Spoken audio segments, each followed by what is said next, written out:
जय हिंद दोस्तों। आज 30 जून 2022 है। दैनिक जागरण के राष्ट्रीय संस्करण का कंप्लीट न्यूज़ एनालिसिस करेंगे जो यूपीएससी, स्टेट पीसीएस या किसी भी वनडे एग्ज़ाम के प्रीलिम्स, मेंस और इंटरव्यू तीनों ही पर्सपेक्टिव से इम्पॉर्टेंट होगा। आगे बढ़ने से पहले हमारे चैनल पे नए हैं तो सब्सक्राइब कर दें, अपने दोस्तों के साथ, कलीग के साथ इसे शेयर कर दें। कोई क्वेश्चन पूछना चाहते हैं, कुछ सुझाव देना चाहते हैं, कमेंट सेक्शन में दे सकते हैं और वीडियो को निश्चित तौर पे लाइक कर लें। साथ ही साथ जिन लोगों ने हमारे टेलीग्राम चैनल को नहीं ज्वाइन किया है जाकर के ज्वाइन कर लीजिएगा, लिंक डिस्क्रिप्शन में मिल जाएगा। फर्स्ट पेज पे जो ये इम्पॉर्टेंट न्यूज़ है और इसी न्यूज़ से मैं शुरुआत करता हूँ। यद्यपि फर्स्ट पेज पे ये न्यूज़ भी इम्पॉर्टेंट है, जीएसटी काउंसिल की जो मीटिंग होने वाली थी वो हुई है, लेकिन कल ऑलरेडी हमने इस पर डिस्कस किया था। ये न्यूज़ इम्पॉर्टेंट है फर्स्ट पेज पे एग्जाम पर्सपेक्टिव से। देखिए, हर एक न्यूज़ को पढ़ने की आवश्यकता नहीं है और पर्टिकुलरली किसी न्यूज़ में क्या पढ़ें ये इम्पॉर्टेंट है। ये समझना इम्पॉर्टेंट है कि किसी न्यूज़ के किस भाग से हम कितना पढ़ना चाहिए और किस न्यूज़ को हम छोड़ना अधिक इम्पॉर्टेंट है। न्यूज़ कितना पढ़ना चाहिए उससे अधिक इम्पॉर्टेंट है ये समझना कि किस न्यूज़ को हमें पढ़ने की आवश्यकता नहीं है। और ख़ास करके कमीशन की तैयारी में ये इम्पॉर्टेंट होता है, क्योंकि पढ़ने के लिए बहुत सारे मटेरियल आपके पास होते हैं, तो ये जानना अधिक आवश्यक है कि क्या हम नहीं पढ़ें। सहकारी समिति को लेकर के देश में भी लगातार काम हो रहे हैं। सहकारी समिति को लेकर के सरकार इतनी सिंसियर है कि सहकारिता एक अलग से मंत्रालय सरकार ने बना दिया था पिछले वर्ष, और उनके जो पहले देश के हमारे सहकारी मंत्री बने हैं वो बने हैं माननीय अमित शाह जी। देश के पहले सहकारी मंत्री बने हैं, तो इसलिए सहकारिता को लेकर के लगातार सरकार प्रयास कर रही है, लगातार कार्य हो रहा है। तो इस पे एक सेपरेट नोट्स आपके पास भी होना चाहिए कि सहकारिता को लेकर के सरकार लगातार क्या क्या काम कर रही है। सहकारी समिति किसे कहते हैं? तो सहकारी मतलब होता है कि साथ मिलके काम करना। सहकारी समिति लोगों का ऐसा संघ होता है जो पारस्परिक लाभ के लिए स्वेच्छापूर्ण सहयोग करते हैं, स्वेच्छापूर्ण काम करते हैं, मिलके काम करते हैं। वही सहकारी समिति का बेसिकली पार्ट है। अब देश में कई तरह की सहकारी समिति हैं। उपभोक्ता सहकारी समिति हैं, उत्पादक सहकारी समिति हैं, ऋण सहकारी समिति हैं, क्रेडिट कोऑपरेटिव सोसाइटी हैं, आवास सहकारी समिति भी हैं और विपणन सहकारी समिति भी हैं। इसके अलावा भी कई सारी सहकारी समिति हैं। सहकारिता को लेकर के पिछले वर्ष इंदिरा गांधी स्टेडियम में पहला राष्ट्रीय सहकारी सम्मेलन का आयोजन किया गया था। सहकारी समिति में कोई भी सदस्य व्यक्तिगत लाभ के लिए काम नहीं करता। इसके सभी सदस्य अपने अपने संसाधन को एकत्र कर इसका अधिकतम उपयोग कर कुछ लाभ प्राप्त करते हैं, जिसे वो लोग आपस में बांट लेते हैं। और यही बेसिकली सहकारी समिति का मूल कॉन्सेप्ट है। भारत में अगर आप देखिएगा सहकारिता आंदोलन को, तो इसकी शुरुआत 1904 में फ्रेडरिक निकलसन के द्वारा सहकारी ऋण समिति की स्थापना के साथ हुआ था। तो बेसिकली सहकारी समिति की इंडिया में शुरुआत ऋण को लेकर के हुआ था, लोन डिस्ट्रीब्यूशन को लेकर के हुआ था, और आज इसका दायरा काफ़ी विस्तृत हो चुका है। अब सहकारिता को लेकर के क्या संविधान में प्रोविज़न किया गया ये इम्पोर्टेंट है। 97 संविधान संशोधन 1997 संविधान संशोधन ये पारित हुआ था 2011 में। इसमें भारतीय संविधान के भाग 4 के जो राज्य के नीति निर्देशक तत्व हैं उसमें एक अलग राज्य के नीति निर्देशक तत्व में भी जोड़ा गया है। हाँ, राज्य के नीति निर्देशक तत्व में आर्टिकल 43 भी जोड़ा गया, और 43B मतलब है कि सहकारी समितियों का प्रचार प्रसार इससे संबंधित है। आर्टिकल 43B जो सहकारी समिति के प्रसार से संबंधित है, ये जोड़ा गया है 97 संविधान संशोधन के द्वारा। 97 संविधान संशोधन के द्वारा बेसिकली 3 चीज़ जोड़ा गया है सहकारिता को लेकर के। एक तो राज्य के नीति निर्देशक तत्व में जोड़ा गया है, एक जोड़ा गया है मौलिक अधिकार में, और एक अन्य जगह जोड़ा गया। तो राज्य के नीति निर्देशक तत्व में 43 भी जोड़ा गया है, मौलिक अधिकार में भी जोड़ा गया। भारतीय संविधान के अनुच्छेद 19 के सब क्लॉज 1 के सब क्लॉज सी में सहकारी समिति बनाने का जो गठन करने का प्रावधान है या सहकारी समिति बनाने की जो बात किया गया उसको मौलिक अधिकार बना दिया गया। अगर इसको आप लोग डिटेल से पढ़िएगा, आप लोग आर्टिकल 19 के सब क्लॉज 1 को डिटेल से पढ़िएगा, इसमें टोटल अभी 6 तरह के अधिकार हैं। तो इसके जो तीसरा पार्ट है सी है, उसमें संघ बनाने का प्रस्ताव है या कि संघ बनाने की स्वतंत्रता दिया गया। तो पहले संघ बनाने की स्वतंत्रता दिया गया था, एसोसिएशन बनाने की स्वतंत्रता दिया गया था, और उसी के साथ 97 संविधान संशोधन के द्वारा इसमें सहकारिता के निर्माण की भी स्वतंत्रता दिया गया। तो सहकारिता का निर्माण करना या सहकारी संघ का निर्माण करना आपके मौलिक अधिकार है। आर्टिकल 19 में ये अधिकार आपको दिया गया है 97 संविधान संशोधन के द्वारा। इसके अलावा इसके द्वारा संविधान में एक नया भाग भी जोड़ा गया, और ये भाग है भाग 9B। अगर भाग 9 को आप लोग ध्यान से देखिएगा तो भाग 9 में स्थानीय स्वशासन के बारे में दिया हुआ। भाग 9 में एग्जैक्टली ग्रामीण स्थानीय स्वशासन के बारे में दिया गया।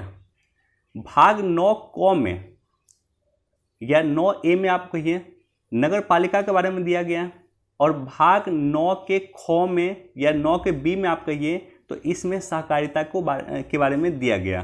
तो इस तरह से 97 संविधान संशोधन के द्वारा सहकारिता को मौलिक अधिकार में भी स्थान दिया गया है, राज्य के नीति निर्देशक तत्व में भी स्थान दिया गया है, और साथ ही साथ इसे भाग 9 के ख में एक विशेष भाग बना करके इसको स्थान दिया गया। तो आप समझ सकते हैं कि किस रूप से सहकारिता को लेकर के देश में काम हो रहा है। अब वर्तमान में सरकार क्या प्रयास कर रही है, तो केंद्र सरकार के द्वारा सहकार से समृद्धि के दृष्टिकोण को साकार करने के लिए सहकारिता आंदोलन को एक नई दिशा देने के लिए एक अलग से मंत्रालय बनाया गया है जुलाई 2021 में, जिसे सहकारिता मंत्रालय कहते हैं, और जिसके मंत्री हैं माननीय अमित शाह जी। सहकारिता को लेकर के राष्ट्रीय सहकारी विकास निगम लिमिटेड 1962 ये एक अधिनियम है संसद का, और इस अधिनियम के द्वारा NCDC को एक सांविधिक दर्जा दिया गया है, यानी राष्ट्रीय सहकारी विकास निगम की स्थापना किया गया और इसे एक सांविधिक दर्जा दिया गया। केंद्रीय मंत्रिमंडल ने सहकारी समितियों को ई गवर्नमेंट पोर्टल जेम द्वारा जो है गवर्नमेंट ई मार्केट प्लेस से उत्पाद खरीदने की अनुमति दिया गया, यानी जो सहकारी समिति होगा जेम पोर्टल पर डायरेक्टली जाकर के जो भी उत्पाद है वो खरीद सकेंगे। और साथ ही साथ आज का न्यूज़ है कि देश में 63,000 कृषि क्रेडिट समिति का कंप्यूटराइजेशन होगा, और ये जो 63,000 प्राथमिक कृषि क्रेडिट समिति है जिसे पैक्स कहा जाता है, इसको बढ़ा करके अब 3 लाख करने की चर्चा चल रही है, और सबको कंप्यूटर के द्वारा जोड़ा जाएगा। इससे 13 करोड़ किसानों को फायदा होगा। और कल का न्यूज़ भी आप लोगों को याद होगा कि सहकारिता को लेकर के कल न्यूज़ दिया हुआ था कि सहकारिता समिति में भी DBT से जोड़ा जाएगा, डायरेक्ट बेनिफिशियरी ट्रांसफर से उसे जोड़ा जाएगा। DBT के द्वारा सहकारिता समिति को भी जोड़ा जाएगा, यानी सहकारी समिति को भी अगर कोई लाभ होगा या वो अपने जो कार्मिक हैं या अपने जो प्रतिभागी हैं उनको लाभ देना चाहते हैं तो वो DBT के द्वारा लाभ दे सकते हैं। तो ये सब कुछ स्टेप उठाया जा रहा है देश में सहकारिता को लेकर के। इम्पॉर्टेंट है सहकारिता, मैं लगातार बोल रहा हूँ पिछले वर्ष से। इस बार निश्चित तौर पे UPSC क्वेश्चन पूछेगा या स्टेट PCS में निश्चित तौर पे क्वेश्चन रहेगा सहकारिता को लेकर के।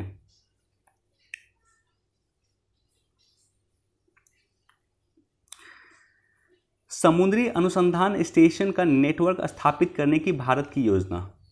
देखिए, एक अभी समिट चल रहा है और काफ़ी इम्पॉर्टेंट समिट है। ये समिट 5 वर्ष के बाद आयोजित किया गया है। ये समिट का नाम है संयुक्त राष्ट्र महासागर सम्मेलन। संयुक्त राष्ट्र महासागर सम्मेलन का अगर आप आयोजन देखेंगे तो इसका आयोजन पुर्तगाल की राजधानी लिस्बन में किया जा रहा है, और इसके लिए हमारे देश के मंत्री डॉक्टर जितेंद्र सिंह पुर्तगाल गए हुए हैं, और वहाँ पे पुर्तगाल में वो इस सम्मेलन को संबोधित किया उन्होंने। अब इम्पॉर्टेंट क्या, ये जो सम्मेलन हो रहा है बेसिकली ये सम्मेलन सस्टेनेबल डेवलपमेंट गोल 14 को साकार करने के लिए हो रहा है। अब सवाल ये होता है कि सस्टेनेबल डेवलपमेंट गोल 14 में क्या है, तो सस्टेनेबल डेवलपमेंट गोल में है कि लाइफ बिलो वाटर, पानी के अंदर के जीवन, इसको सतत बनाने के लिए सस्टेनेबल डेवलपमेंट गोल 14 को अपनाया गया। टोटल 17 सस्टेनेबल डेवलपमेंट गोल है, उसका पिक्स मैं टेलीग्राम पे पोस्ट कर दूंगा, याद कर लीजिएगा। क्वेश्चन अब यूपीपीसीएस का क्वेश्चन देख लीजिए, 14वां में क्या है, 15वां में क्या है, 16वां में क्या है, 17वां में क्या है, इस तरह से क्वेश्चन पूछा गया है यूपीपीसीएस ने कि एसडीजी 16 में क्या है। तो ये याद होना चाहिए। और मेंस में भी अगर आप कोट कीजिएगा, जैसे आपको महासागर के बारे में कुछ लिखना है तो आप सस्टेनेबल डेवलपमेंट गोल 14 को कोट करते हुए लिखिएगा तो आपको मार्क्स अधिक मिलेगा। भारत ने प्रशांत द्वीपीय देशों की आवश्यकताओं के लिए तटीय और महासागर अनुसंधान संस्थान स्थापित करने का प्रस्ताव दिया। भारत ने कहा है कि यह संस्थान तटीय और महासागर अनुसंधान संस्थान स्थापित होना चाहिए। तटीय देशों से भारत को क्या लाभ है? सवाल ये उत्पन्न होता है कि अगर हम तटीय देशों के लिए इतना कर रहे हैं तो क्यों कर रहे हैं? तो उसका तो एक इम्पॉर्टेंट रीज़न ये है कि भारत यूनाइटेड नेशन में अभी एक सदस्य है, यूनाइटेड नेशन सिक्योरिटी काउंसिल का भी एक पार्ट है। तो ऐसी स्थिति में तटीय देश भले ही छोटा हो, बहुत छोटा देश होता है, हमारे यहाँ जितना लक्षद्वीप है बहुत छोटा, वैसा ही कई सारे तटीय देश हैं, लेकिन सभी का वोट यूनाइटेड नेशन में एक होता है। तो हमें तटीय देशों की आवश्यकता इसलिए भी है कि अगर हम कोई यूनाइटेड नेशन में प्रस्ताव लाते हैं तो तटीय देश हमारा समर्थन करे, हमारे पक्ष में मतदान करे, क्योंकि उसका वोट भारत के वोट के बराबर ही है। उसका वोट एक है तो हमारा भी वोट एक है, रूस का वोट एक है, अमेरिका का वोट एक है। तो इसलिए भी हमें तटीय देशों की आवश्यकता है। और विश्व महासागर दिवस प्रत्येक वर्ष 8 जून को मनाया जाता है। ये जो समिट है इससे पहले 2017 में आयोजित किया गया था और 5 वर्ष के बाद ये समिट हो रहा था। बाकी यहाँ पे यह दिया हुआ, इसको एक बार देख लीजिएगा। स्वदेशी लक्ष्य विमान high speed extendable aerial target यानी अभ्यास का सफल परीक्षण किया गया है उड़ीसा के तट पे।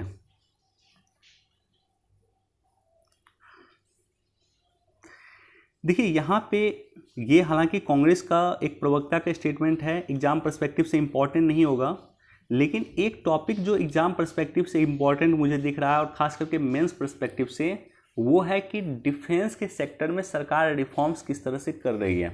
रक्षा सेक्टर का रिफॉर्म्स, ये मेंस पर्सपेक्टिव से काफ़ी इम्पॉर्टेंट टॉपिक है। अगर कभी होगा तो मैं इस पर सेपरेट चर्चा भी कर दूंगा कि सरकार पिछले कई वर्ष से या कुछ वर्ष से डिफेंस के सेक्टर में क्या क्या रिफॉर्म्स कर रही है। सरकार ने जो है रक्षा कॉरिडोर का भी स्थापना किया है, देश में 2 रक्षा कॉरिडोर का स्थापना किया है। आखिर उसका उद्देश्य क्या है? सरकार ने ये तय किया है कि कई सारे उत्पाद जो विदेश से मंगाते हैं उसका निर्माण अब भारत में करना हम शुरू करेंगे, और जैसे ही उस उत्पाद के निर्माण में भारत आत्मनिर्भर होगा हम उसे विदेश से मंगाना बंद कर देंगे। तो ये सारा कई सारे रिफॉर्म्स है। और साथ ही साथ अग्निपथ योजना, ये भी आप डिफेंस रिफॉर्म्स की में आप इसको जोड़ सकते हैं। लोकपाल को 2021-22 में भ्रष्टाचार की 5680 शिकायतें मिली। देखिए ये इम्पॉर्टेंट इसलिए है कि एक तो आरटीआई के द्वारा जो इन्फॉर्मेशन आया वो आया है, दूसरा कई बार क्वेश्चन ये राइज होता है और कई बार मैं देखता हूँ कि लोग साधारण रूप से क्वेश्चन ये पूछ लेते हैं कि क्या आपको लगता है कि लोकपाल आज प्रासंगिक है या नहीं।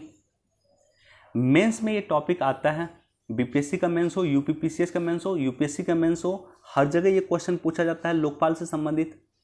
तो जब लोकपाल की प्रासंगिकता को बताना हो आपको तो इसको आप लोग कोट कीजिए कि लोकपाल में इतना जो है भ्रष्टाचार के 5680 शिकायतें मिली है। अब देखिए किसी डाटा को 2 तरह से कैसे कोट कर सकते हैं।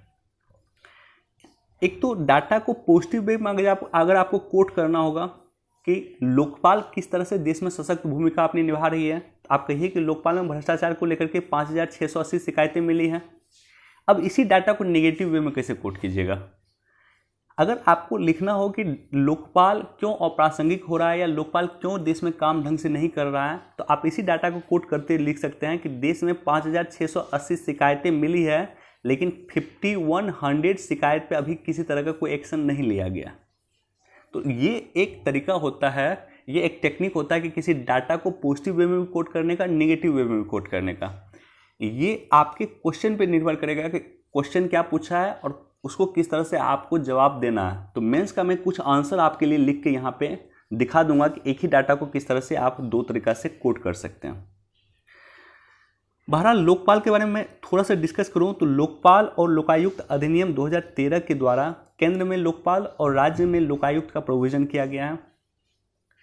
आप लोग जो भी रिस्पेक्टिव स्टेट हैं वहाँ के लोकायुक्त का नाम जरूर याद रखिएगा, जो भी स्टेट के आप हैं। जैसे बिहार के हैं आई थिंक श्याम किशोर शर्मा बिहार के लोकायुक्त वर्तमान में, न्यायमूर्ति श्याम किशोर शर्मा हैं बिहार के लोकायुक्त वर्तमान में। केंद्र में लोकपाल की अगर मैं बात करूं तो न्यायमूर्ति पिनाकी चंद्र घोष पहले थे, लेकिन मई के लास्ट में वो रिटायर कर गए हैं। अभी हमारे पास कार्यवाहक लोकपाल हैं, लेकिन जो रेगुलर लोकपाल हैं उनकी नियुक्ति अभी नहीं किया गया।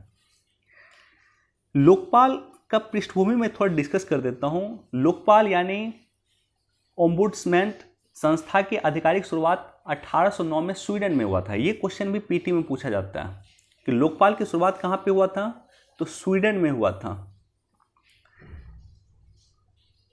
20वीं शताब्दी में एक संस्था के रूप में इसका विकास द्वितीय विश्व युद्ध के बाद तेजी से बढ़ा है। 1962 में नॉर्वे में ये प्रणाली अपनाई गई। गुयाना प्रथम विकासशील देश था जो उन्होंने 1966 में इस विचार को अपनाया। उसके बाद मॉरिशस, सिंगापुर, मलेशिया ने इसे आगे बढ़ाया।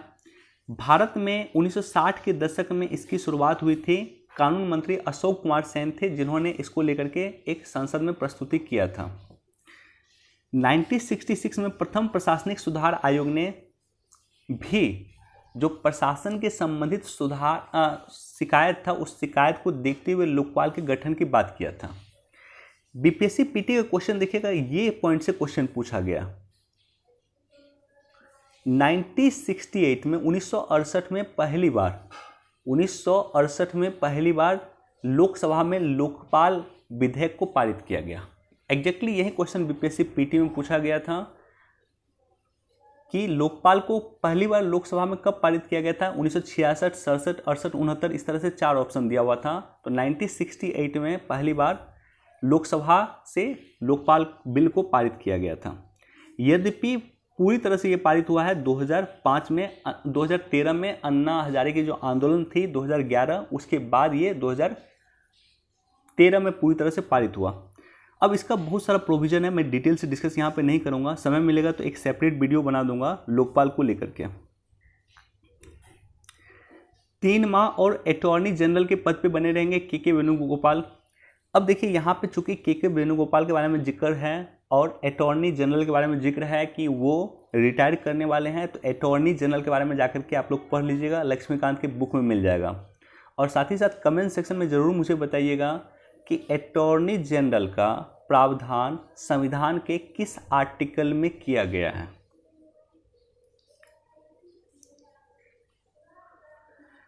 अगेन ये भी इंपॉर्टेंट है। डाटा, अगर कुछ इस तरह का डाटा है, ऑथेंटिकेट डाटा है, तो उसको आप लोग लिख लीजिए। राजनीतिक अपराधीकरण को लेकर के लगातार चर्चा होती है कि देश में किस तरह से राजनीतिक अपराधीकरण बढ़ रहा है।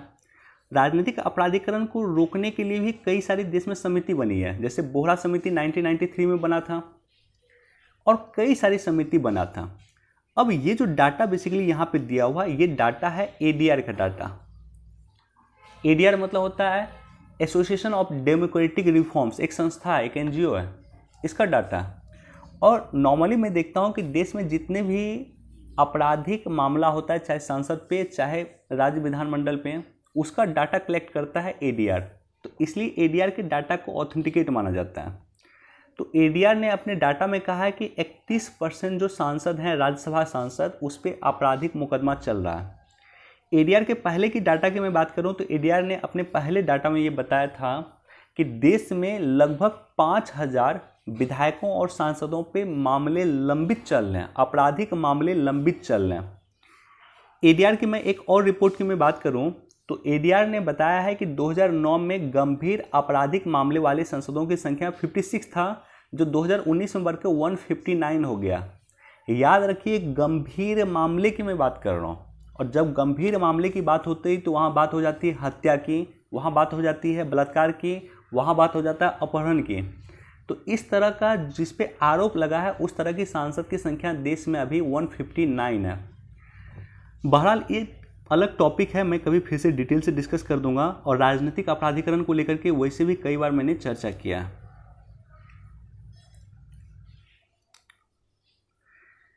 प्रतिबंध से बेअसर हैं भारत और रूस के कारोबारी रिश्ते।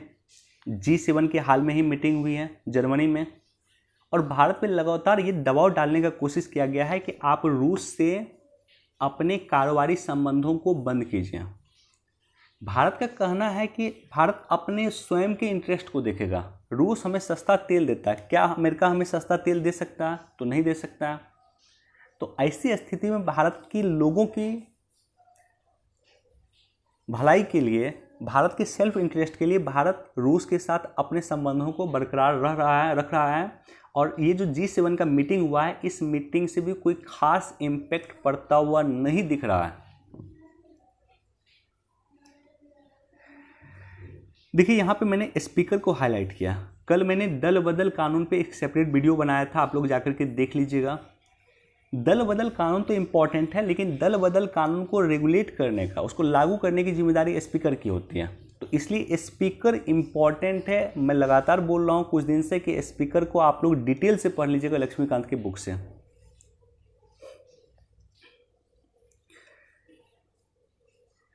उदयपुर में जो भी घटना हुई है, उस घटना के डिटेल में मैं नहीं जाऊंगा, लेकिन इसकी जांच बेसिकली कर रही है NIA। तो आपके एग्जाम पर्सपेक्टिव से NIA इंपॉर्टेंट हो जाता है।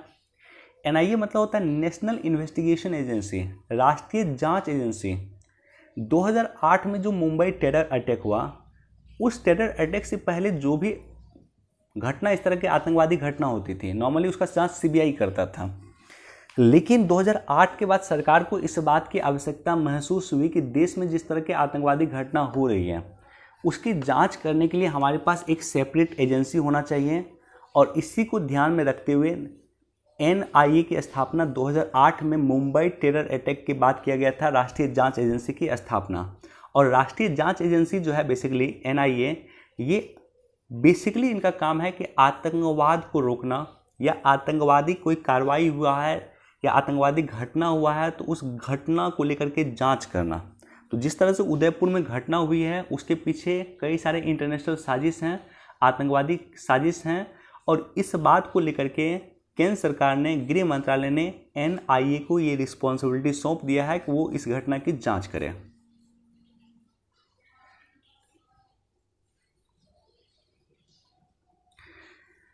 उपराष्ट्रपति के लिए मतदान 6 अगस्त को, उसी दिन मतगणना। निर्वाचन आयोग बेसिकली उपराष्ट्रपति का चुनाव और राष्ट्रपति का चुनाव दोनों का चुनाव करवाते हैं। हमारे देश के जो उपराष्ट्रपति हैं वो 10 अगस्त को रिटायर होने वाले हैं। तो ऐसी स्थिति में अभी पहले वो राष्ट्रपति का चुनाव करवाएंगे, और राष्ट्रपति के चुनाव के बाद 6 अगस्त को उपराष्ट्रपति का चुनाव होगा और सेम डे मतगणना होगा। और राष्ट्रपति के चुनाव और उपराष्ट्रपति का चुनाव, राष्ट्रपति का पद और उपराष्ट्रपति का पद दोनों एग्जाम पर्सपेक्टिव से इंपॉर्टेंट हो जाता है। दोनों देख लीजिएगा, दोनों लक्ष्मीकांत में डिटेल से दिया हुआ, मैं यहाँ पे डिस्कस नहीं करूँगा। लेकिन यहाँ पे एक इम्पॉर्टेंट पॉइंट दिया हुआ कि संसद के जितने भी सदस्य होते हैं वो उपराष्ट्रपति के चुनाव में पार्टिसिपेट करते हैं, भले वो निर्वाचित सदस्य हो या मनोनीत सदस्य हो। अभी मैं टोटल बात करूँ, यहाँ पे जो दिया हुआ पेपर में टोटल 788 सदस्य पार्टिसिपेट करेंगे उपराष्ट्रपति के चुनाव में। उपराष्ट्रपति के चुनाव में राज्य विधानमंडल की कोई भूमिका नहीं होती है। उपराष्ट्रपति के चुनाव में 20 निर्वाचक और 20 समर्थक चाहिए। ये चाहिए उपराष्ट्रपति के चुनाव में। राष्ट्रपति के चुनाव में आप गौर कीजिए, यहाँ पे 50-50 हो जाता है। 50 निर्वाचक और 50 समर्थक चाहिए होता है राष्ट्रपति के चुनाव में, और उपराष्ट्रपति के चुनाव में 20 निर्वाचक और 20 समर्थक की आवश्यकता होती है।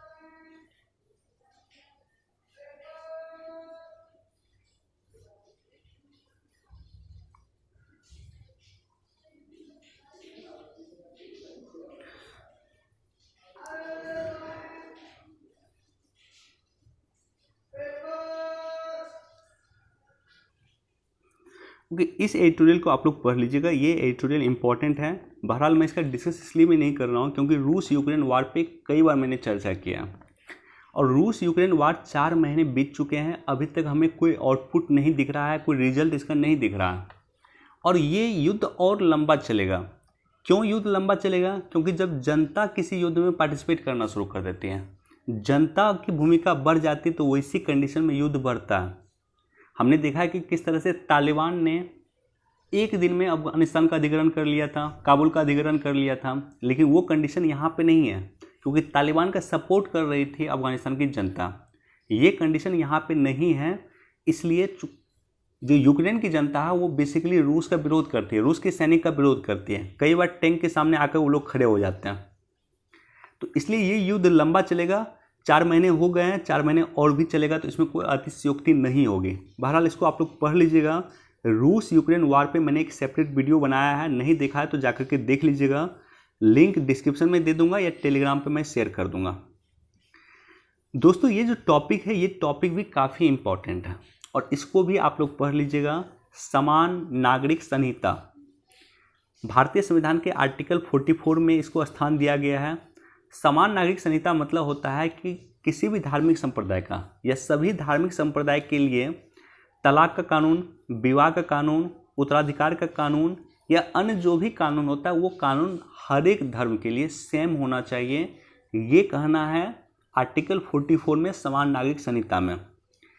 अभी समान नागरिक संहिता चर्चा में क्यों है? क्योंकि उत्तराखंड की सरकार ने समान नागरिक संहिता को लागू करने के लिए न्यायमूर्ति रंजना प्रकाश देसाई की अध्यक्षता में एक समिति बनाई है और न्यायमूर्ति रंजना प्रकाश देसाई समिति बेसिकली डिसाइड करेगी कि किस तरह से उत्तराखंड में यूनिफॉर्म सिविल कोड समान नागरिक संहिता को लागू किया जाए।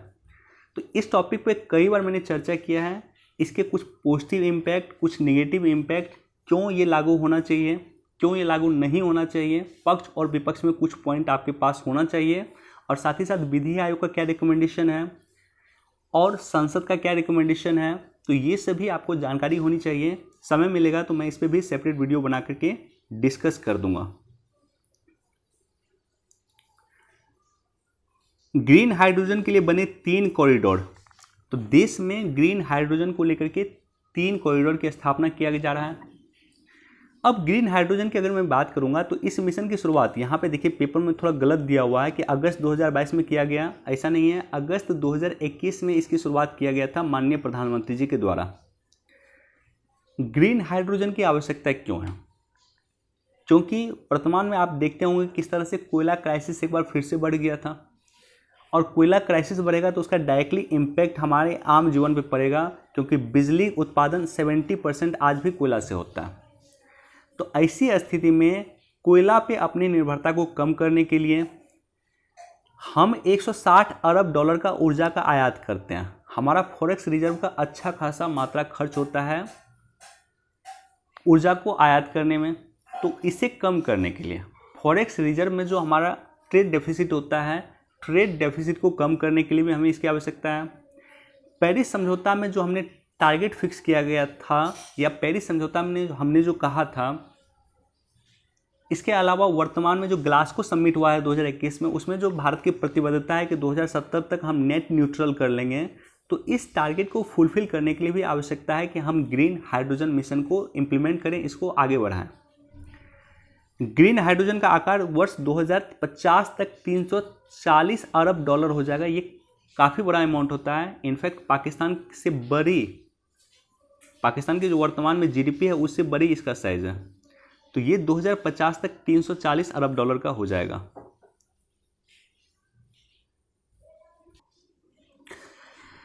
तो ग्रीन हाइड्रोजन की चुनौती क्या क्या है? वर्तमान में यह है कि हाइड्रोजन ऊर्जा काफ़ी महंगा मिलता है। प्रति किलो 4.1 से 7 डॉलर ये उत्पादित हो रहा है। यद्यपि सरकार का टारगेट है कि 2050 तक इसे 0.7 डॉलर प्रति किलो तक कर देना, ये सरकार का टारगेट है। और इसके लिए मुकेश अंबानी जी ने भी कहा है कि इसे 1 डॉलर तक लाया जा सकता है। तो वो भी फिलहाल इस पर लगे हुए हैं कि किस तरह से इसका दाम कम किया जा सके ताकि आम लोगों तक इसकी पहुंच हो सके। दूसरा है कि -250 डिग्री सेंटीग्रेड पे तरल बनाना होता है। हाइड्रोजन को तरल बनाना होता है तो इसको -250 डिग्री सेंटीग्रेड पे बनाना होता है। और तीसरा है कि इसके काफ़ी जगह लेती है।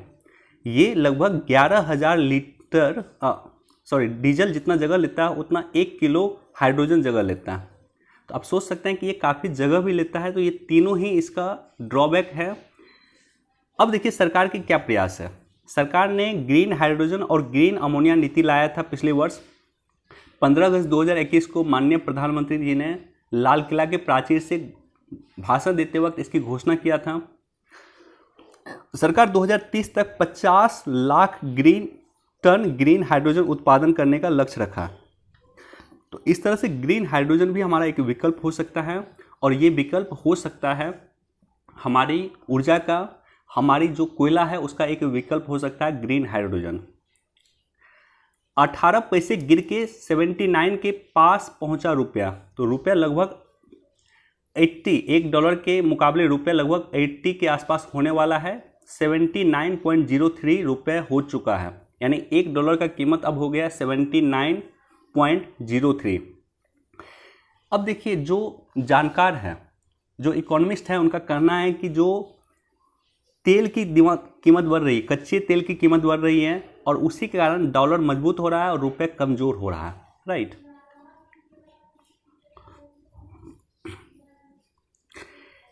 एमएसएमई को बड़ा तोहफा, अब बिना पंजीकरण कर सकेंगे ऑनलाइन आवेदन। देखिए, एमएसएमई को लेकर के कई सारे सरकार स्टेप उठा रही है।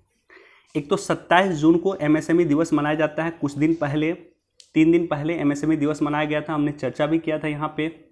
यूनाइटेड नेशन के द्वारा घोषणा किया गया था कि प्रत्येक वर्ष 27 जून को एमएसएमई डे मनाया जाएगा। अब एमएसएमई क्या होता है, एक ये याद रख लीजिएगा, ये बीपीएससी मेंस में भी क्वेश्चन पूछा गया था। एमएसएमई की परिभाषा दीजिए, और साथ ही साथ एमएसएमई को लेकर के सरकार ने क्या क्या स्टेप उठाए उसकी चर्चा कीजिए। तो एमएसएमई का 3 पार्ट है। एक तो माइक्रो है। माइक्रो वैसे इंडस्ट्रीज को कहा जाएगा जिसका इन्वेस्टमेंट जहाँ पे 1 करोड़ से कम होगा, इन्वेस्टमेंट 1 करोड़ रुपए से कम होगा, टर्नओवर 5 करोड़ रुपए से कम होगा। दोनों कंडीशन फुलफिल करेगा तो उसे माइक्रो इंडस्ट्रीज कहा जाएगा। स्मॉल इंडस्ट्रीज वैसे इंडस्ट्रीज को कहा जाएगा जिसमें इन्वेस्टमेंट 10 करोड़ से कम होना चाहिए और टर्नओवर 50 करोड़ से कम होना चाहिए। और मीडियम इंडस्ट्रीज वैसे इंडस्ट्रीज को कहा जाएगा जहाँ पे इन्वेस्टमेंट 50 करोड़ से कम होना चाहिए और टर्नओवर 250 करोड़ से कम होना चाहिए। तो ये दोनों कंडीशन फुलफिल करेगा तो उसे मीडियम इंडस्ट्रीज कहा जाएगा। मान लीजिए कि टर्नओवर है 45 करोड़, टर्नओवर है आपको 300 करोड़ और इन्वेस्टमेंट है 45 करोड़, तो क्या उसे मीडियम इंडस्ट्रीज कहा जाएगा या नहीं? तो उसे मीडियम इंडस्ट्रीज नहीं कहा जाएगा, उसे बिग इंडस्ट्रीज कहा जाएगा, बड़ी इंडस्ट्रीज कहा जाएगा, क्योंकि दोनों कंडीशन फुलफिल करना चाहिए। अब एमएसएमई को लेकर के कुछ आंकड़े हैं। हमारे देश में 2018-19 के आंकड़े देखिए तो देश में 6.34 करोड़ संयंत्र जो है एमएसएमई के संयंत्र है, यानी एमएसएमई का जो उद्योग है टोटल 6.5 करोड़ के आसपास है। 6.34 करोड़ संयंत्र एमएसएमई का संयंत्र देश में है। 11 करोड़ लोग एमएसएमई के तहत देश में रोजगार प्राप्त करते हैं। हमारे देश के निर्यात में 45% का योगदान एमएसएमई का है और जीडीपी में 25% का योगदान एमएसएमई का है। एमएसएमई की मैं बात करूं, एमएसएमई मतलब होता है माइक्रो स्मॉल मीडियम इंटरप्राइजेज, तो इसमें सबसे अधिक योगदान है माइक्रो इंडस्ट्रीज का। माइक्रो इंडस्ट्रीज देश में 99.5% माइक्रो इंडस्ट्रीज है, यानी कोई चाय का दुकान अगर चलाता है, कोई ठेला चलाता है, तो वो सभी एमएसएमई का पार्ट हो जाता है। वर्तमान में देश में 66% उद्यम समाज के निचले तबके के लोग करते हैं, यानी एमएसएमई के ग्रो के द्वारा ही हम समाज के निचले तबके के जो लोग हैं, समाज के अंतिम पायदान पे खड़े लोग हैं, उसको समाज की मुख्य धारा में ला सकते हैं। 12.5% एससी, 4.1% एसटी और लगभग 50% अत्यंत पिछड़ा वर्ग इससे संबंधित है। यानी इन जाति का उत्थान करना है तो भी हमें एमएसएमई का उत्थान करना होगा, और बिना एमएसएमई को डेवलप किए हम देश को डेवलप नहीं कर सकते हैं। ये कई सारे रिपोर्ट में कहा गया है, कई सारे इकोनॉमिस्ट ने इस बात को कहा है। तो इसलिए मैं देख रहा हूँ कि सरकार एमएसएमई को लेकर के लगातार प्रयास कर रही है। गूगल ने सिडबी के साथ मिलकर के एमएसएमई के लिए 110 करोड़ रुपए लोन देने की बात की है। प्रधानमंत्री रोजगार सृजन कार्यक्रम जो है एमएसएमई के लिए केंद्र सरकार ने शुरू किया है। इसके अलावा स्फूर्ति योजना आपने सुना होगा, स्फूर्ति योजना, एस्पायर योजना, ये सब एमएसएमई के डेवलपमेंट के लिए सरकार के द्वारा शुरू किया गया है। इसके अलावा सूक्ष्म और लघु उद्योग के लिए क्रेडिट गारंटी योजना की शुरुआत किया गया था। बेसिकली आत्मनिर्भर भारत जो शुरुआत किया गया था कोरोना के समय में, तो देश में कई सारे एमएसएमई तबाह हो गए, तो उसके लिए सूक्ष्म और लघु उद्यमों के क्रेडिट गारंटी योजना सरकार ने शुरू किया था। चैंपियन पोर्टल सरकार ने शुरू किया है एमएसएमई के लिए। एमएसएमई समाधान पोर्टल सरकार ने शुरू किया है। इसके अलावा सभी राज्य में रणनीतिक विनिवेश आयोग लाया गया है, जिसके तहत केंद्र सरकार राज्यवार एमएसएमई को मदद देगा। और 40 लाख तक की सालाना कारोबार बिना पंजीकरण के शुरू किया जा सकता है, जो आज का न्यूज़ है। यानी 40 लाख रुपए तक का जो है सालाना कारोबार कीजिएगा, आप कर सकते हैं। इसके लिए आपको पंजीकरण करने की आवश्यकता नहीं, रजिस्ट्रेशन करने की आवश्यकता नहीं है। तो ये सब कई सारा छूट दिया गया है एमएसएमई को लेकर के, क्योंकि बिना एमएसएमई के डेवलपमेंट के हम देश को डेवलप नहीं कर सकते हैं, अपने इकोनॉमी को डेवलप नहीं कर सकते हैं। निर्यात में 45% और जीडीपी में 25% एमएसएमई का योगदान है।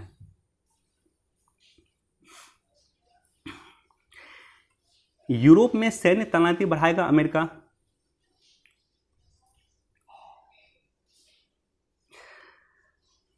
इस पेज पे कोई इंपॉर्टेंट न्यूज़ नहीं है आज। खेल पेज पे भी कोई विशेष इंपॉर्टेंट न्यूज़ नहीं है। बाकी इसको आप लोग पढ़िएगा तो पढ़ सकते हैं कि आर्टिफिशियल इंटेलिजेंस का उपयोग किस तरह से बढ़ रहा है। ये मेंस पर्सपेक्टिव से इंपॉर्टेंट है कि कहाँ कहाँ आर्टिफिशियल इंटेलिजेंस का प्रयोग बढ़ता है। जैसे फेशियल रिकॉग्निशन में देख लीजिए, आर्टिफिशियल इंटेलिजेंस का प्रयोग होता है। बिहार में खास करके बाढ़ प्रबंधन में आर्टिफिशियल इंटेलिजेंस का प्रयोग होना शुरू हो गया। बिहार में की मैं बात करूं तो शराबबंदी के लिए, शराबबंदी को रेगुलेट करने के लिए जो ड्रोन लाया गया बिहार में, ड्रोन टेक्नोलॉजी में भी आर्टिफिशियल इंटेलिजेंस का प्रयोग बढ़ रहा है। हेल्थ केयर में आर्टिफिशियल इंटेलिजेंस का प्रयोग बढ़ रहा है। 3D प्रिंटिंग में आर्टिफिशियल इंटेलिजेंस का प्रयोग बढ़ रहा है। तो वो पॉइंट जहाँ पे आर्टिफिशियल इंटेलिजेंस का प्रयोग बढ़ रहा है उसको आप लोग देखिएगा। मेंस पर्सपेक्टिव से ये टॉपिक इंपॉर्टेंट है कि आर्टिफिशियल इंटेलिजेंस का प्रयोग कहाँ कहाँ पे हो रहा है। दोस्तों इतना ही इंपॉर्टेंट न्यूज़ था। वीडियो देखने के लिए आप सभी का धन्यवाद। Thank you so much. Please do like, share and subscribe. Thank you.